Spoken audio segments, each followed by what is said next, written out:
Namo tassa bhagavato arahato samma sambuddhassa. Namo tassa bhagavato arahato samma sambuddhassa. Namo tassa bhagavato arahato samma sambuddhassa. Bhutang dhammang sanghang namasami.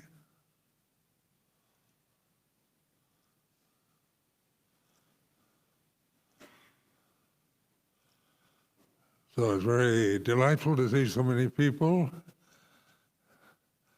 I've been back in the UK for over a year now, and these events have all been limited or non-existent. So on Magha Puja today, seeing so many lay people able to attend here in the temple is very pleasing.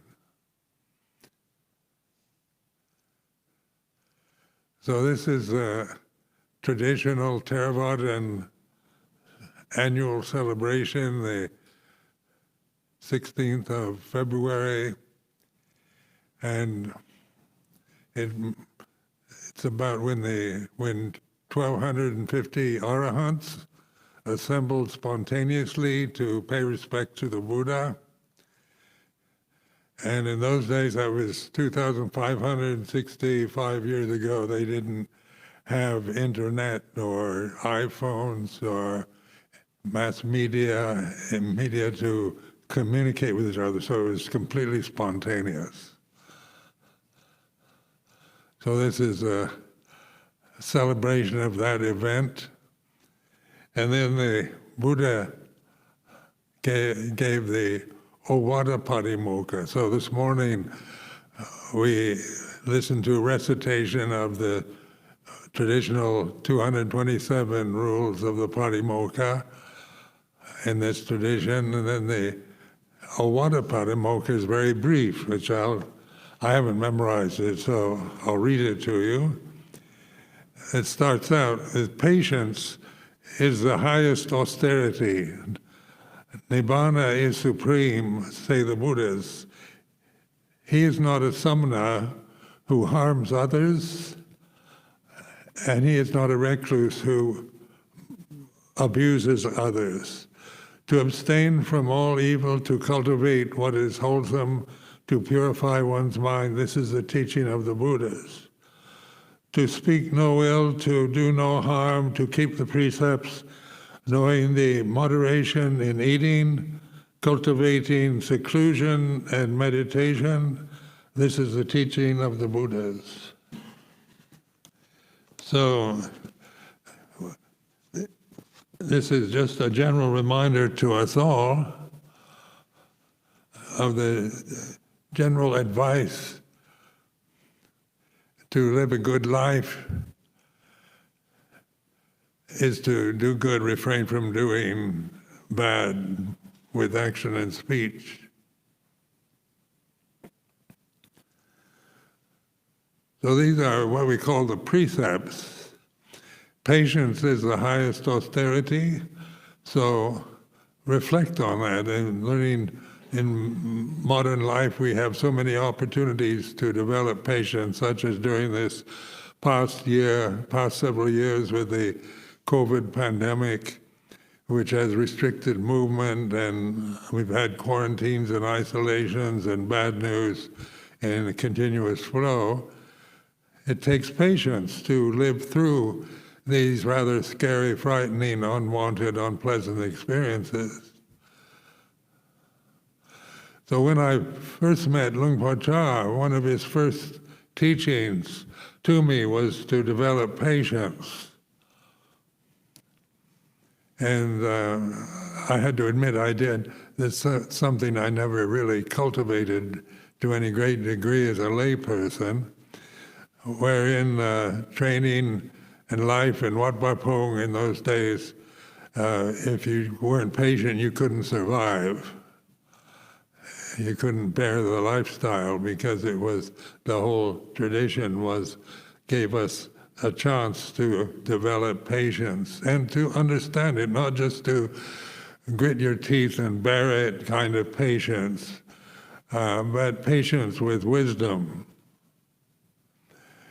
Then the general advice to do good, refrain from doing evil is this is what we determine in our lives, to use our forms, these physical bodies. We can do harmful things with them or good things, and we have a choice in the matter. So, like to determine to do good and refrain from doing evil. So, mentally, emotionally, sometimes we want to harm somebody, take revenge, insult, or insult others with our speech. But we refrain from acting, from speaking on those feelings in the mind. So this we can take responsibility for what we do with our bodies and with our speech. With our minds, we can't be responsible because thoughts come and go, conditions arise and cease that are beyond any control of ours.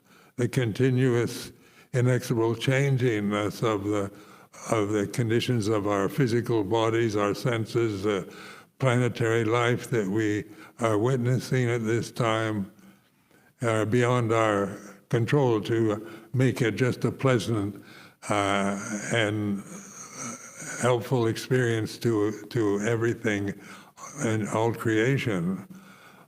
But we respond to it.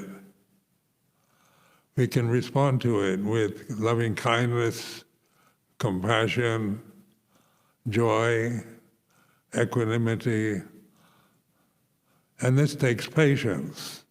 These are not words that we can just automatically become full of loving kindness at every present moment of our lives.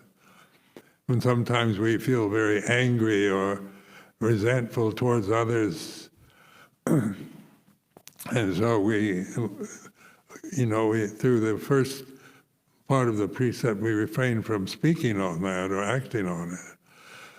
But with wisdom, we can be aware that hating somebody, being angry at somebody is something we don't speak, following our speech with or with physical action. So this is what a samana life really means. Being responsible, living in society, and in a way that our lives are not creating unpleasant conditions for others that live with us, that we share the society, the families, the social situations with.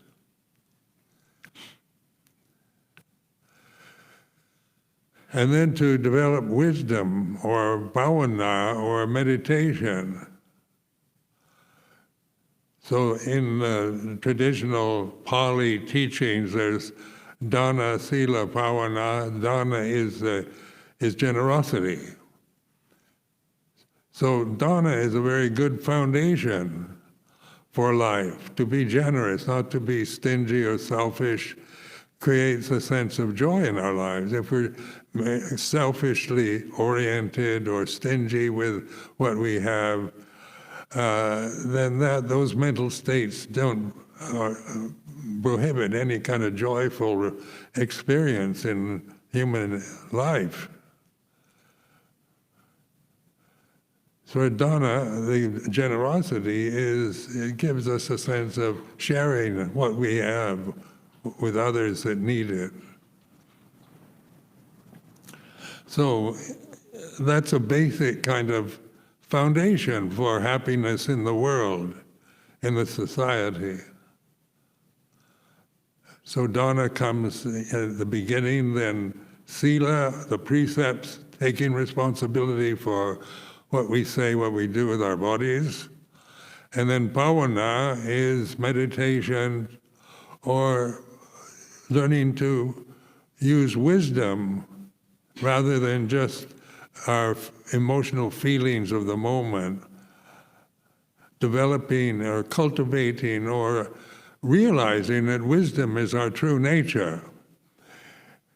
Because on the ego level, most of us, when we ordained as samanas, I never thought of myself as a wise person. I thought by ordaining and practicing meditation, I will get wisdom, I will develop wisdom.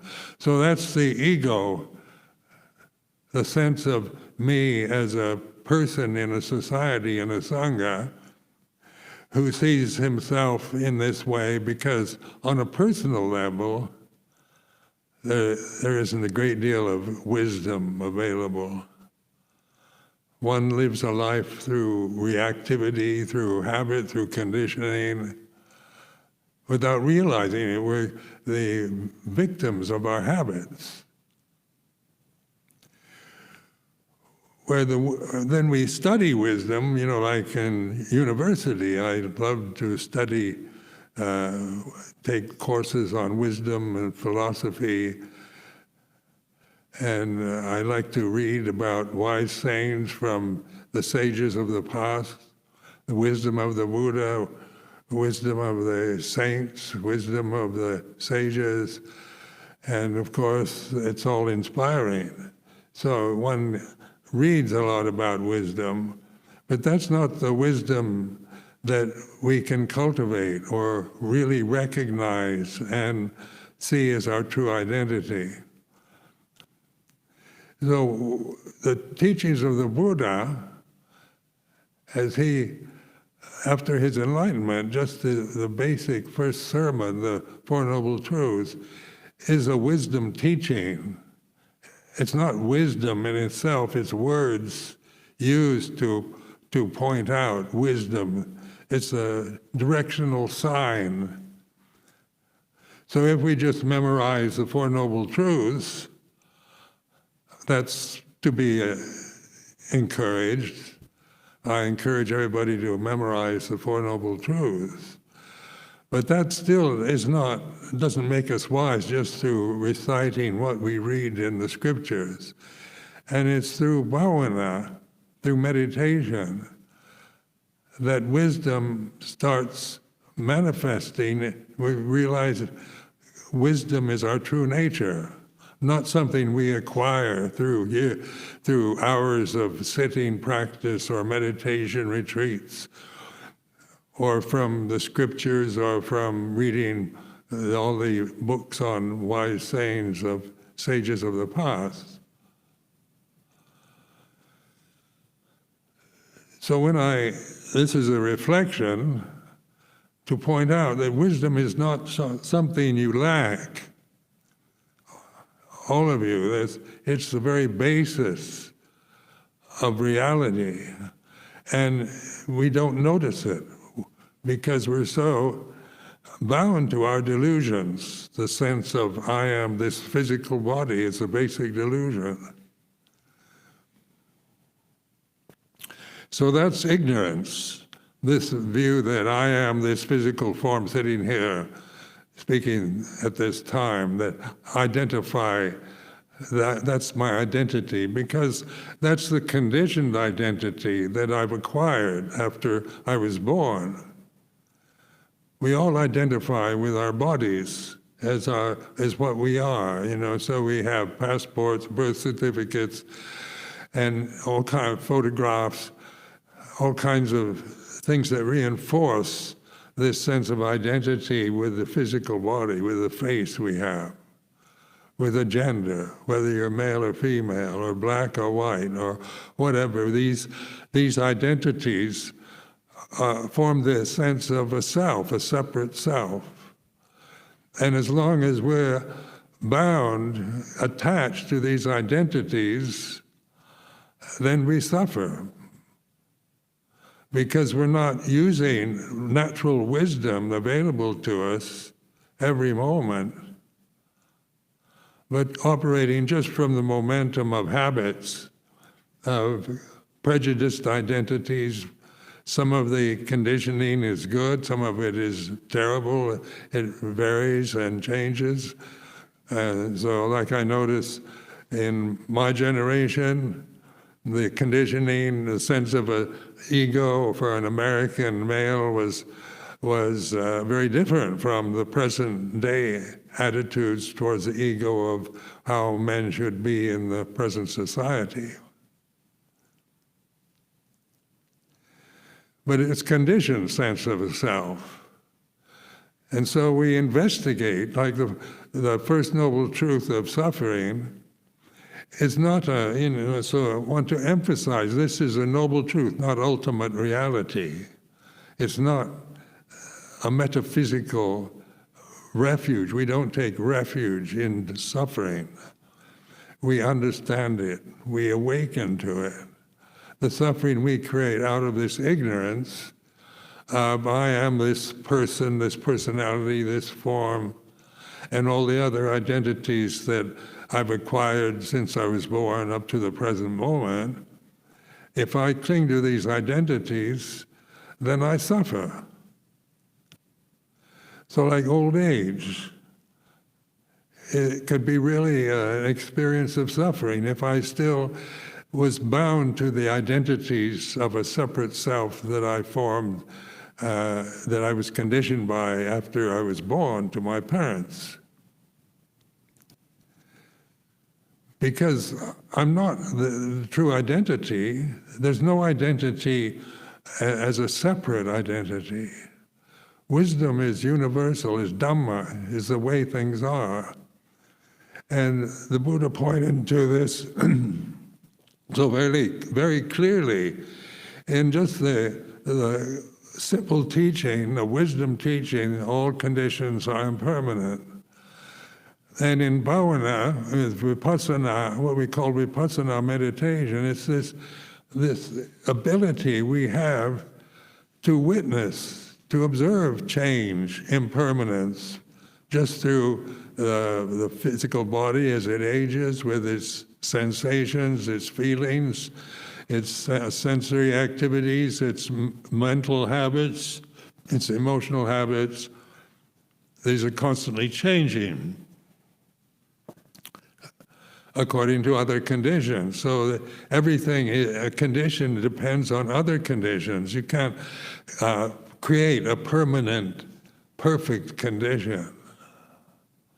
And so many of the experiments in my lifetime on a political level or social level have been trying to create perfect conditions out of the ability we have to imagine how everything should be if it were perfect.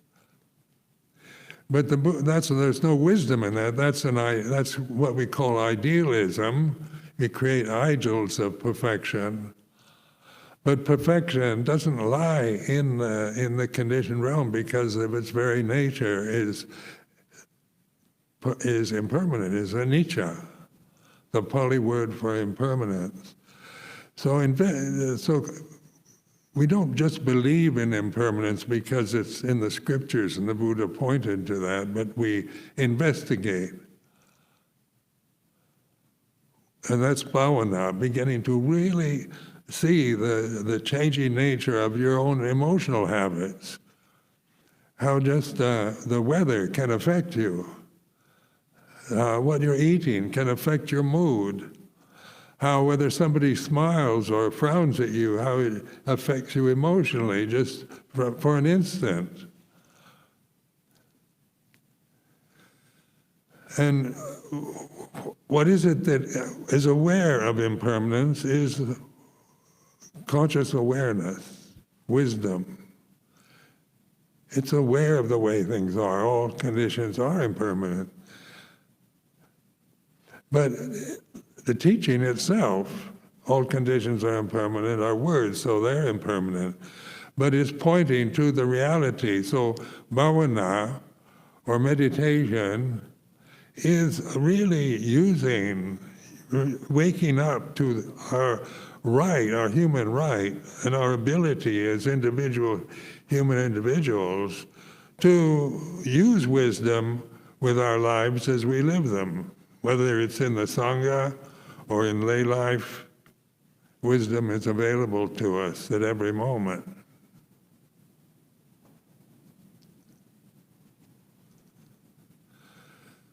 So ignorance, when we talk about ignorance, is the cause of all suffering. So not knowing our true nature, we identify with things that we're not, and then they end up disappointing us, like growing old, getting sick. Societies change. We've seen just the changes in British society over the past 50 years. And how can you stop change? How can you make it go back to a time when you felt it was better than it is today? Or there's so much frightening predictions for the future on the media, because we project into the future a kind of change that we don't want. Nobody wants to see the climate change, or we're hoping that eventually wars will stop and everybody will become enlightened and live a happy life on planet Earth as we take care of the climate and share our lives in this generous, idealistic way. But that's not going to happen. That is an ideal, that's a desirable wish, a beautiful idea. But the world is like this. It's the planet, the history of the planet Earth that we are living on has a history of very violent changes that no individual human being or social group can stop or prevent. Just contemplating one's humanity, being incarcerated in a physical human body, in a universe that's vast and mysterious. This is setting up a scenario for you to reflect upon, just this idea of being an isolated form. Because one of the great problems, the suffering of human beings is this sense of loneliness, of fear, of dread. And so much of what we want is like permanent stability, permanent conditions that we can manage and control according to our ideals. But wisdom is the ability to awaken to this changingness that we're always experiencing, but may never really notice or see in any profound way.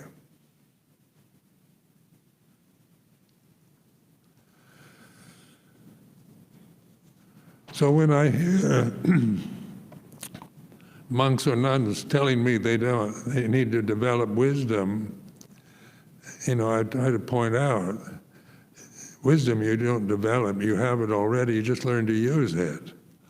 And so the Buddhist teaching is this a kind of investigation, like the Four Noble Truths, taking this common experience that we all share as human beings, and all created beings experience suffering, because we're living in this sensory form. This is a very delicate form to live your life in as a human individual. So you've got these senses that have their objects, the seeing, hearing, smelling, tasting, touching. The human species is a thinking species, so we think, we create languages. We have memories that go way back to early childhood. We can acquire knowledge in modern life. Just think of the miracles of modern science, modern psychology, as they investigate the conditioned realm that we're experiencing. But they're all coming from the sense that the conditions are, is the real world, the conditioned realm. The earth itself is our refuge. The society is our refuge. The religion we we identify with as our refuge. We're always looking for the family. A good family is our refuge. We're looking for stability and safety in conditions that are subject to change. So suffering is the result of that, because they change, whether sometimes for the better, sometimes for the worse. But you can't make everything better and better. Things arise, and then they reach a peak, and then they decay. So like the human body itself, when you're born, you have a new body, conscious form that grows and develops, progresses, learns to walk, learns to talk, goes to school, develop a sense of your self-worth as a teenager, and you live to 30 years old, and then you start feeling you're growing old. At least that's how I felt when I turned 30. I felt youth has passed. Now I look at 30 years old as young, but the conditions have changed. When you're 87 years old, 30-year-old people look very young to you. But at 30, when you reach 30, it does, the kind of youthful reality you identify with is no longer available. And that's the natural flow of conditions. They begin, they progress, and then they fade away. And just by investigating that, watching it, witnessing change through the eyes, through the ears, through sound, through smell, taste, touch. How long can you smell a fragrant perfume?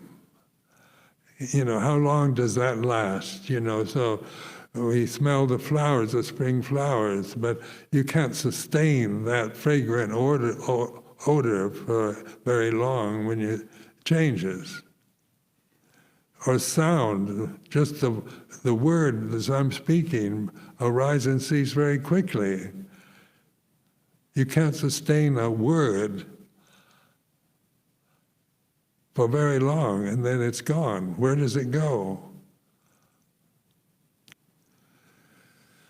What we see, in terms of vision, from the morning to the noon to the evening to night, when we usually go to sleep at night, where we close our eyes, but during the day we see the fading of the day. And that's the way, that's ability to see, to observe.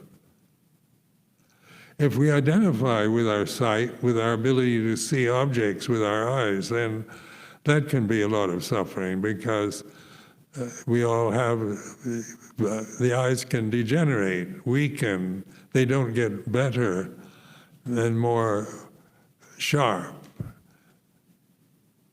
As you grow older, they tend to wear out. And what is it that observes this? That observes the impermanence of sound, of what you hear, see, smell, taste, what you touch, what you think. Your emotions arise and cease according to many other conditions. But what is it that's stable through all the changiness that we experience through these forms? So this is a question, a wisdom question, to ask yourself, what remains through all this changiness that we have to experience, that we're conditioned to identify with the changing conditions only. We've never been conditioned to reflect on change, but to identify with it. the thinking process is very interesting, because thought, the ability to think, to have language and a retentive memory, that can change. We spend our youth acquiring knowledge, going to school, universities, and so forth, acquiring all kinds of interesting or boring facts and figures, ideas, concepts. And they can all disappear. They arise and cease. Our memories, we can lose our memories, because memories are ephemeral, they change. So you read, I remember reading a biography of an Indian from India who was president, very famous president of India when it reached independence from Britain in 1947.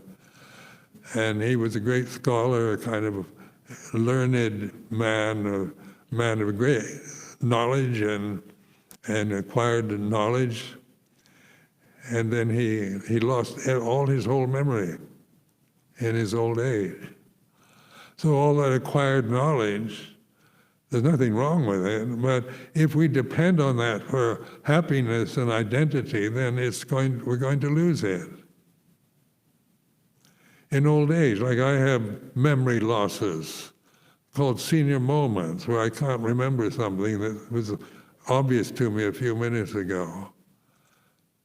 And then if I make that into a problem, then I suffer.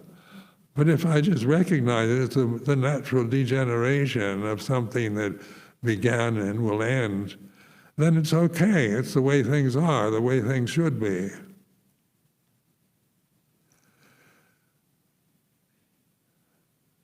So this is using wisdom to understand Dhamma. Now the word Dhamma is a Pali word, Sanskrit word, that we use in the English context. So it's when we take refuge in Dhamma, what does that really mean? When many of you who are born in Buddhist families, in Buddhist societies, it's part of your culture. So saying Dhammang Saranang Gacchami is just part of a tradition, a ceremony. You go to the temple and the monk gives you the refuges, and you recite and talks about the Dhamma and take refuge in the Dhamma. But then in terms of the here and now, what is behind that word Dhamma? What does it really mean? Can you find it? Can you observe it? Can you create it with your imagination? You can't objectify Dhamma. You can't find it as an object. And yet we take refuge in it.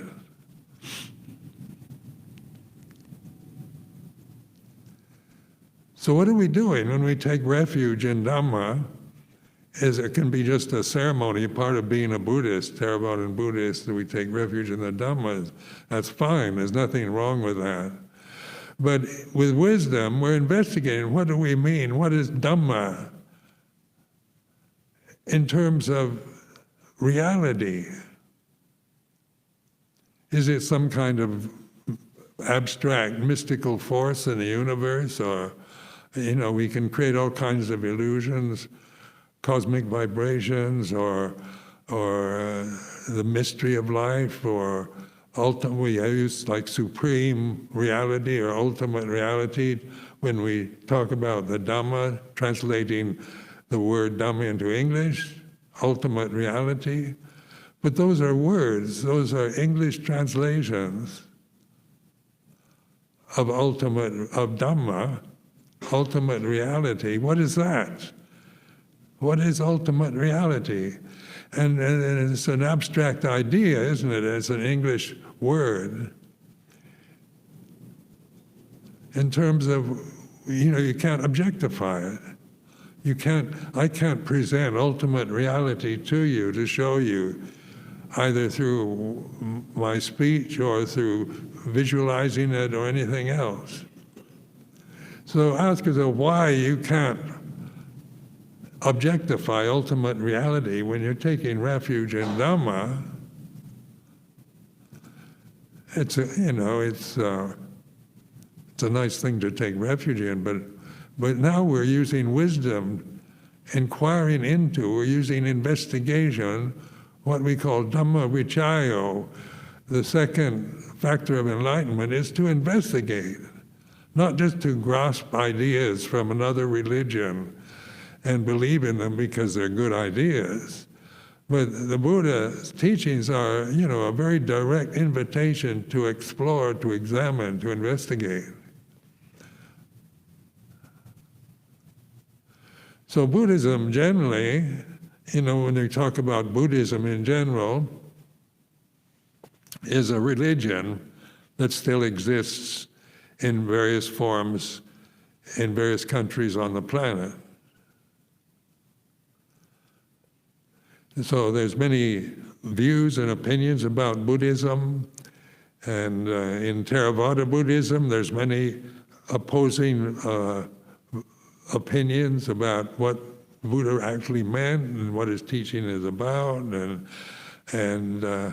how to practice it. So within the confines of Theravada Buddhism, there's still a vast amount of opinions and views about how to practice. And then you've got Mahayana, Vajrayana, Hinayana, Zen, various forms of modern Vipassana teachings, and you can manipulate the Buddhism into anything you want, and because there's no limit to it. When you become a Theravada Buddhist, you can we're the original teaching, and we're the direct teaching of the Buddha. We can pat ourselves on the back and put all other forms of Buddhism down because we assert our righteousness in terms of our belief in the Theravadan form. But then, as I've said many times, the Buddha never taught Buddhism. And what did the Buddha teach? It's Dhamma, the way things are. So what is the way things are? Is that all conditions are impermanent. Then the second statement, all Dhamma is not self, not personal. What does that mean? Anatta, non-self. And when you think about, when I started investigating anatta, non-self, it was because I was investigating with the sense of a self. I was trying to annihilate Sumedho, to make it, I had to let go of all my identity. Robert Jackman, all my identities. I, as this person, had to not have any self.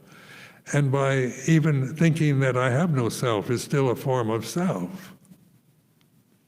If I go around telling everybody I have no self, that sounds rather conceited. So what is the self? So we investigate. So the first fetter that blinds us to reality is in Pali called Sakkaya Ditthi, or we translate that as the ego. So just by using your ego to find the absence of an ego is a hopeless task, because the ego can't find non-ego. It can create the illusion of a non-ego. I believe that there's no self, no separate self. It's still an illusion. But what is the reality of no self? And Dhamma, all Dhamma is not self. What is Dhamma? These words are enigmatic, to be investigated, to be contemplated, to be wondered at.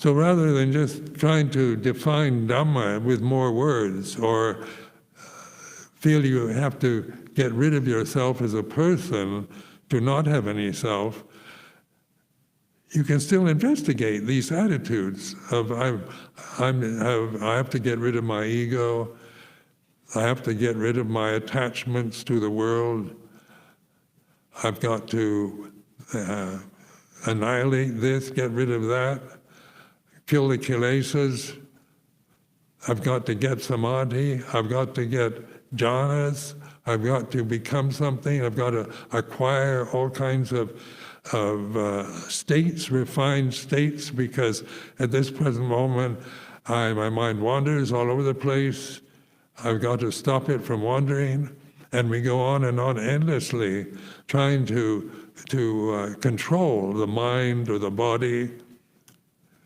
through the ego, through grasping the teachings in the scriptures, or what other teachers tell you, or what you read in books. So it's like, trying to find yourself like a dog chasing its tail. You never quite get it. And so, this is where I encourage you to use wisdom. But what is the ego? Rather than trying to get rid of it, understand it. It's conditioned. It's what you think. You have to think to feel an identity with the body. I am this body here. I am this personality. Those are thoughts. And you can be aware of thoughts. They arise and cease, no matter if they're good thoughts, stupid thoughts, nonsense, or wise thoughts. Thoughts are creations, are conditions, impermanent conditions that arise and cease. And where do they arise and cease from? Where do thoughts arise from and cease? In consciousness, isn't it? If we were not conscious, we wouldn't think. So consciousness is here and now. And all the thoughts you have about yourself, whether they're right or wrong, intelligent or stupid, deluded or smart, or you're a visionary or spiritually oriented person, a mystic, or just a hopeless, worldly materialist, however you conceive yourself to be, it's all thoughts, words that arise and cease in the present. So Dhamma Vijaya, this investigation, is to investigate that, to see the presence and absence of thought, of a word. So this is quite simple. It doesn't take a lot of concentration to do this. It takes the willingness to be the Bhutto, or the observer, the Buddha, knowing Dhamma, the way things are. And it's not like me personally knowing the way things are, because, I can give talks about the way things are, but I can't make you, I can't,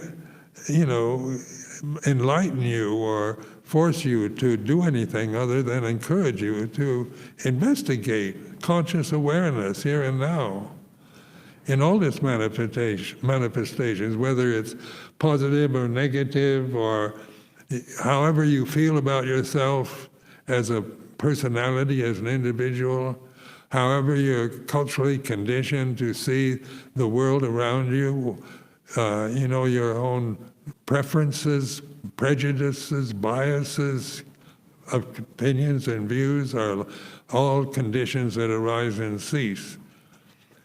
And where do all conditions arise and cease? In the present moment. If they arise, Like words arise and cease very quickly. And when words are no longer, when they've ceased, there's silence. So you begin to awaken to silence. Notice it. Pay respect to silence as your refuge, rather than some abstract idea of Dhamma. Because between each thought, between each word, there's space. And space doesn't have a sound. There's silence, consciousness. It's like this. This is using wisdom, panya, Pali word for wisdom is panya, to investigate. And even if you're illiterate, you can still do this. Like at the time of the Buddha, most of those arahants probably couldn't read or write. Mass education wasn't available in India 2,565 years ago.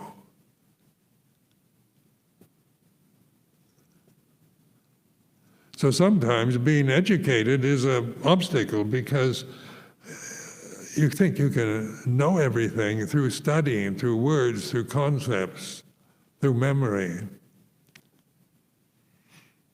So we form a conceit, of being a Mahapandit, a wise sage, because I've read all the scriptures, the Abhidhamma and everything, and I'm an authority on the Pali tradition, Sanskrit, Tibetan, and we can, it's admirable in its way.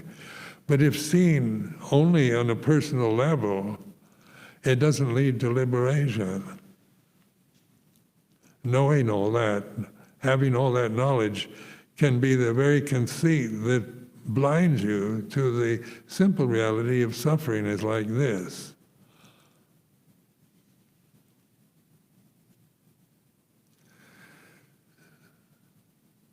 So on Magha Pūjā day, 1,250 arahants assembled to pay respect to the Buddha. And then we think, that's a lot of arahants for our minds. In Thailand, for example, everybody's looking for arahants.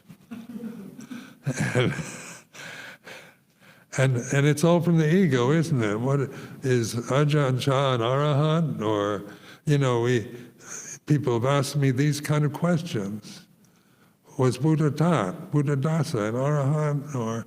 And some people say yes, and others say no. And why are we looking for arahants? Because we cling to the idea of it, and we want to see one for ourselves. But you'll never find an arahant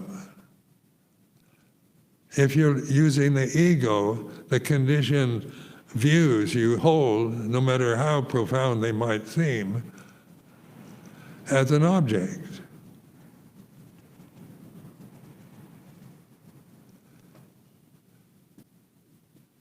So what does that mean? What is the ultimate state of arahantship or perfect enlightenment? And so it's not a person, it's anatta, non-self. So different teachers have different personalities. So if you go to Thailand looking for an arahant, then from the ego, then you tend to use your critical mind. If you don't particularly like the arahant you're sitting with, you think he couldn't be an arahant. And so we form biases or prejudices or views acquired from our own personal preference or our own view of what an arahant is without realizing what we're doing. So we can spend a lifetime looking for an arahant. To be my teacher has to be an arahant is a very conceited condition to grasp.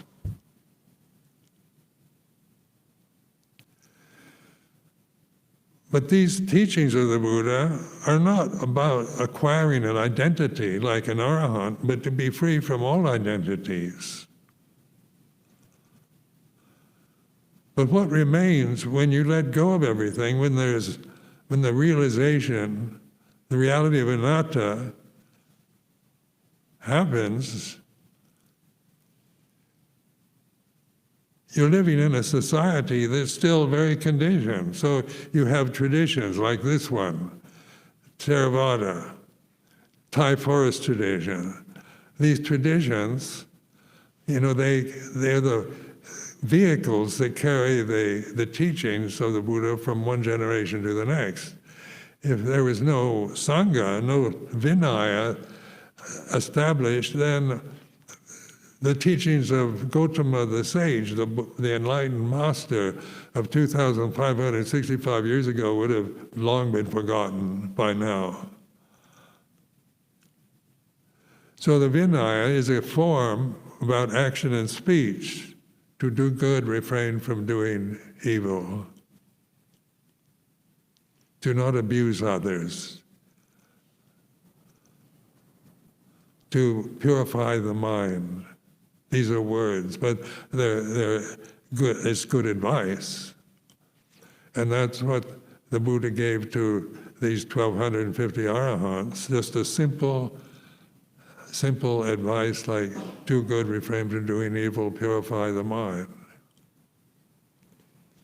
So on this day of Magha Puja, which is today, and now offering this as a reflection, it's the tradition, and it gives us an opportunity to have an assembly like this, come together, and to reflect on the way things are. Puto, or this mantra we use, is a witnessing position. When you witness, being a witness is not a person anymore. So you don't become a Buddha as a person. So you chant Puto, or you use it as a word to reflect upon. And it arises and ceases like any other word. But it also is pointing at awareness here and now. So taking refuge in Buddha is being aware here and now. It's like this. Awareness, Puto, Buddha is not a critic. He's not telling you how you should be or how the world should be. It's pointing to the way it is, this inexorable changing nature of phenomena. And Dhamma, there's no separateness, there's complete wholeness or perfection. Dhamma can be translated as complete and whole. It's not divided in any way. And you can't find it as an object because that's what you are, ultimately. And when you realize that for yourself, that's the end of suffering. So I offer this for today's reflection.